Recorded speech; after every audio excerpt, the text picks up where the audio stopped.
Chief selector কিন্তু already mention করেছেন যে আমাদের একজন পেস বোলিং অলরাউন্ডার কনসিডারেশনেই কিন্তু সাকলেনকে টিমে ইনক্লুড করা। বোলিংয়ের পাশাপাশি তার এই ব্যাটিং অ্যাবিলিটিটা হয়তো টিমে কনসিডারেশনের জায়গা থেকে প্রায়োরিটি পেয়েছে। অ্যাডভাইস থাকবে এটাই যে যেখানেই খেলুক, যেভাবেই খেলুক, তার কমিটমেন্ট, ডেডিকেশন এবং প্রিপারেশনের জন্য পারফেক্টলি নিয়ে এসে খেলতে পারে।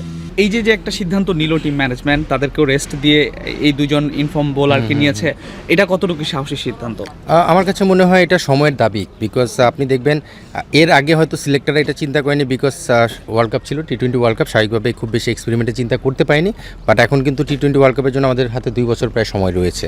সো সেই জায়গা থেকে এখন কিছু জায়গায় হয়তো চিন্তাভাবনা সিলেক্টররা করা শুরু করেছেন ফর লং রানে।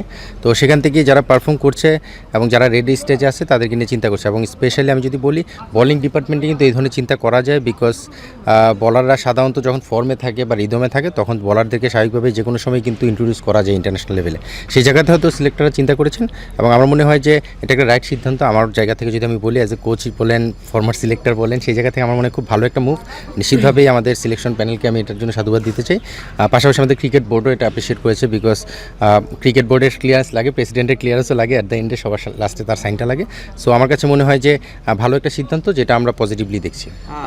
সাকলাইনের বোলিং তো অবশ্যই আপনার ভালো লাগে, ব্যাটিং কেমন লাগে? আসলে ব্যাটিং নিয়ে তার সাথে কাজ করছে না, সাকলাইন আসলে বেসিক্যালি অলরাউন্ডার এবং আমাদের চিফ সিলেক্টর কিন্তু অলরেডি মেনশন করেছেন যে আমাদের একজন পেস বোলিং অলরাউন্ডার কনসিডারেশনেই কিন্তু সাকলাইনকে টিমে ইনক্লুড করা। সেই জায়গা থেকে রিসেন্টলি যখন বিপিএলও খেলেছে রাজশাহীতে, তখন কিন্তু যখন তার ব্যাটিংয়ে কন্ট্রিবিউট করার সুযোগ ছিল, ম্যাক্সিমাম সময় কিন্তু হয়তো 1টা 6 2টা 6 ওই ইম্প্যাক্টটা রাখার চেষ্টা করেছিল। সো স্বাভাবিকভাবে বলা যায় যে তার মধ্যে সেই ব্যাটিং অ্যাবিলিটিটা আছে।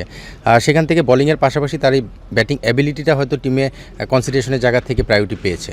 সো নিশ্চিতভাবেই তার বোলিং ভেরিয়েশন বা তার বোলিংয়ের যে অ্যাবিলিটি, সেটার সঙ্গে ব্যাটিংয়ের এই যে কিছু পাওয়ার হিটিং অ্যাবিলিটি, সেটা ইনক্লুড হয়েই কিন্তু টিমে ইনক্লুড করা। সো আমার মনে হয় যে ভালো একজন অলরাউন্ডার অপশন হিসেবে সে নিজেকে ডোমেস্টিক ক্রিকেটে প্রমাণ করেছে। এখন আমরা অপেক্ষায় যে আসলে ইন্টারন্যাশনাল কেমন করে সেটা দেখতে হবে। হারুন ভাই, যে ব্যাপারটা আমরা এই সিরিজটাতে দেখছি যে বারবার কথা আসছে, মুস্তাফিজকে বসানো হচ্ছে, রেস্ট দেওয়া হচ্ছে, তাসকিনকে রেস্ট দেওয়া হচ্ছে। 1 বছর আগেও যদি চিন্তা করতাম হয়তো এইভাবে পসিবল হতো না। ঠিক আছে, এটা হচ্ছে, এটা নিশ্চয়ই আমাদের বাংলাদেশ ক্রিকেটের লাক্সারি এখন, যে হচ্ছে আমাদের পর্যাপ্ত প্লেয়ার থাকার কারণে আমরা আমাদের টপ নাম বা বেস্ট নামগুলোকে রেস্ট দেওয়ার সুযোগটা পাচ্ছি। এটা কিন্তু আমাদের সবচেয়ে পজিটিভ যে বিষয়টা, গত 2 বছর আপনি দেখবেন আমাদের পেস বোলিং পুলটা কিন্তু বড় হয়েছে। সেখান থেকে আমি 1 বছর আগের কথা যদি বললেও হয়তো বা সিলেক্টররা তখন চিন্তা করছেন সামনে ওয়ার্ল্ড কাপ আছে, আমরা সেটার প্রিপারেশনের মধ্যে একটা কম্বিনেশন, বেস্ট কম্বিনেশনটা তৈরি করতে যাচ্ছি।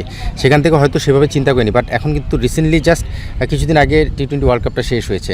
টি-20 ওয়ার্ল্ড কাপের জন্য যে প্রস্তুতি বা যেভাবে টিম গঠন করা দরকার, কিছু সিনিয়র প্লেয়ার আছে লাইক তাসকিন, মুস্তাফিজ, তাদেরকে হয়তো বা ওয়ার্ল্ড কাপের কাছাকাছি সময় যাবার সেটআপের মধ্যে নিয়ে আসা যদি দল মনে করে।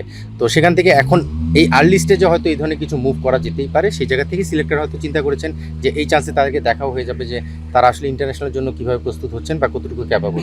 সো আমার মনে হয় যে সিনিয়র প্লেয়ারদের রেস্ট দেওয়া বা যারা মোস্ট এক্সপিরিয়েন্স, তাদেরকে রেস্ট দিয়ে এই ধরনের এক্সপেরিমেন্টগুলো যে কোনো বড় টুর্নামেন্টের শুরুর দিকেই যদি নেওয়া যায়, মানে 2 বছরকে টার্গেট করে যে আগানো, সেখান থেকে শুরুতেই নিয়েছে, আমি আসলে পজিটিভলি দেখতে যাচ্ছি।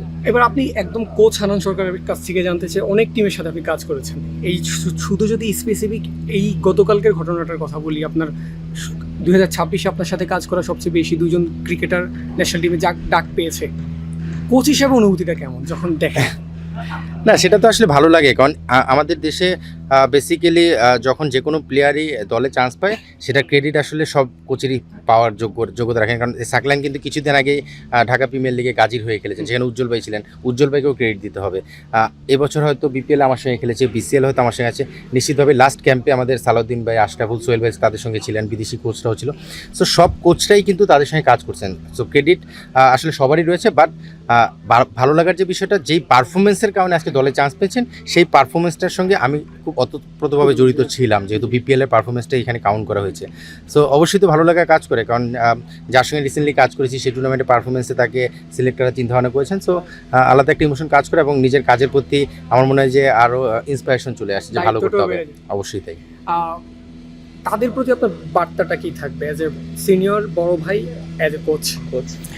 আমি আসলে তাদের প্রতি বার্তা বলতে, আমি আলটিমেটলি এক একটা স্টেজে এক একভাবে ক্রিকেট খেলতে হয়, সেই জায়গার জন্য তাদেরকে প্রস্তুত করার যে বিষয়টা অ্যাডভাইস করার চেষ্টা করি। আসলে আমরা যখন একটা টুর্নামেন্ট বা এই ধরনের ম্যাচ এনভায়রনমেন্টে কোনো কম্পিটিটিভ জায়গায় খেলি, তখন কিন্তু ম্যাসিভ কোনো টেকনিক্যাল বা স্কিলের কাজ করার সুযোগ থাকে না। তখন হয়তো ট্যাকটিক্স নিয়ে আমরা বেশি আলোচনা করি বা প্ল্যানগুলো সাজাই।